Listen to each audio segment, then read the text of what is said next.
मुझे श्याम सुंदर की दुल्हन बना दो, मुझे श्याम। अरे आओ मेरी सखियों मुझे मेहंदी लगा दो, आओ मेरी, हाँ मेहंदी लगा दो, मुझे सुंदर सजा दो, मेहंदी मुझे श्याम सुंदर की दुल्हन बना दो, मुझे श्याम सुंदर, हाँ अटल सुहाग की बिंदिया लगा दो, अटल, मुझे श्याम सुंदर की दुल्हन बना दो, मुझे श्याम,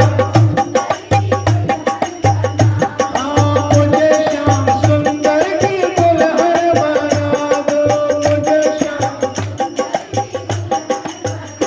हाँ आओ मेरी सखियों मुझे मेहंदी लगा दो, आओ मेरी, हाँ मेहंदी लगा दो, मुझे सुंदर लगा दो, मेहंदी।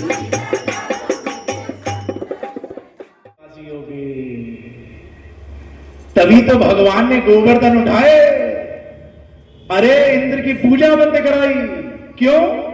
क्योंकि पूरे साल तो ब्रजवासी कहते थे मेरा कन्हैया, मेरा कन्हैया, मेरा कन्हैया, और अब इंद्र को पूजने जा रहे। भैया कहा ना कि जब हृदय में ठाकुर एक बार आसन ग्रहण कर लेते हैं, फिर जो जो हृदय में चल रहा होता है उसको निकाल कर छोड़ते हैं, क्योंकि उस हृदय में केवल कन्हैया का स्थान है, किसी और का नहीं। और यही भगवान ने इंद्र की पूजा बंद कराकर दिखाया, क्योंकि इंद्र है अस्थिरता का उदाहरण। देखिए एक ही बार तो हर साल तो भोग लगते ही थे, एक ही बार तो भोग नहीं लगाया, लेकिन क्या आताताई मचाई। इसलिए भगवान को छोड़कर यदि हम किसी और के पास जाएंगे तो यही होगा। महाराज जो जो शनि को पूजते हैं ना, परिणाम है, लेकिन शनि जी रुष्ट भी एकदम होते हैं।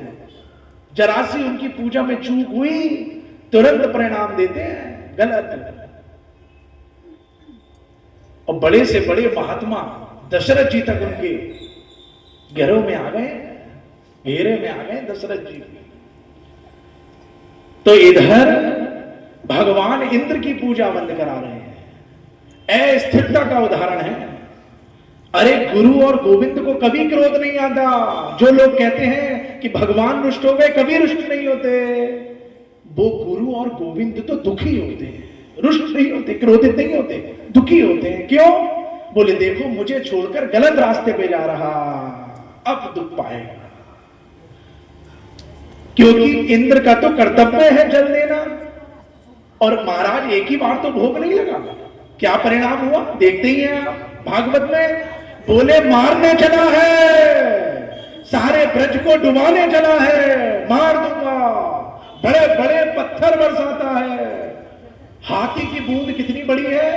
बोले हाथी के दांत के बराबर है एक बारिश की बूंद। जो हाथी के दांत होते हैं ऐसी एक बूंद है बारिश के चलने।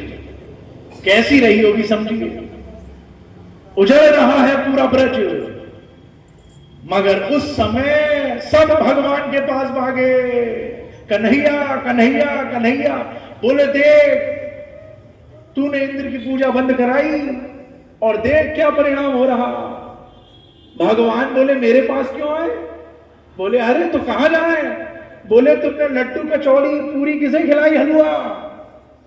बोले गोवर्धन को। तो बोले वहीं चलो। उस समय सबको भगवान गिरिराज जी के ले गए, और पहले ही चर्चा तो हो चुकी थी महाराज कि मैं हल्का हो जाऊंगा यदि कुछ हुआ तो। और भगवान ने ऐसे गिरिराज उठा लिए, इतने बड़े पहाड़, जैसे कोई बरसाती पुष्प उठा लेता है एक बच्चा छोटा, ऐसे भगवान ने गिरिराज उठा लिए महाराज। और उसके बाद तो सारे ब्रजवासी उसके नीचे आ गए, छिप गए। कितना इंद्र ने कोप किया, कुछ प्रभाव नहीं हो रहा, सब आनंद ले रहे। ये है भगवान की शरणागति का फल, कि फिर तो जीवन में कितनी विपत्ति आएंगी। जब श्याम सुंदर के शरणागत हो जाते हैं, उन कन्हैया के, उन प्रभु के, उन भगवान के, फिर तो जीवन में वो विपत्ति भी संपत्ति में बदल जाएगी। कैसे बदली? बोले महाराज भगवान खड़े हैं गिरिराज लिए, सुदर्शन जी को कहा ऊपर ही ऊपर जल सुखा दो, और शेषनाग जी से कहा मेड़ बना लो जिससे बाहर का जल भीतर ना आए। गोपियां भी लग गई, लाठियां लगा ली हैं, अब कब काम आएंगी महाराज, घी तेल पिला पिलाकर बड़ा करा है, खूब लाठी लगा ली। उसके बाद भगवान खड़े हैं महाराज, 7 वर्ष के कन्हैया, 7 दिन 7 रात और 7 कोस के गिरिराज जी को लेके खड़े हैं।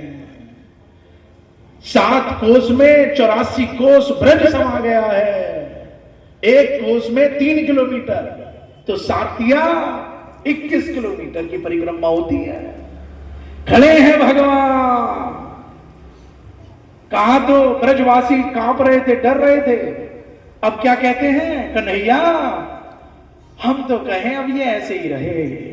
अरे ऐसे ही रहे, क्या मतलब? बोले देखियो कन्हैया, पहले तो तेरे दर्शन को कहीं आना जाना भी पड़ता था, अब तो तू हमें देख रहा और हम तुझे निहार रहे, अब तो ऐसे ही रहे। बिल्कुल महाराज, जब ठाकुर की कृपा होती है तो आनंद बरसता है। हमें ये बात देखकर वो उन कुछ मैयाओं की याद आ रही है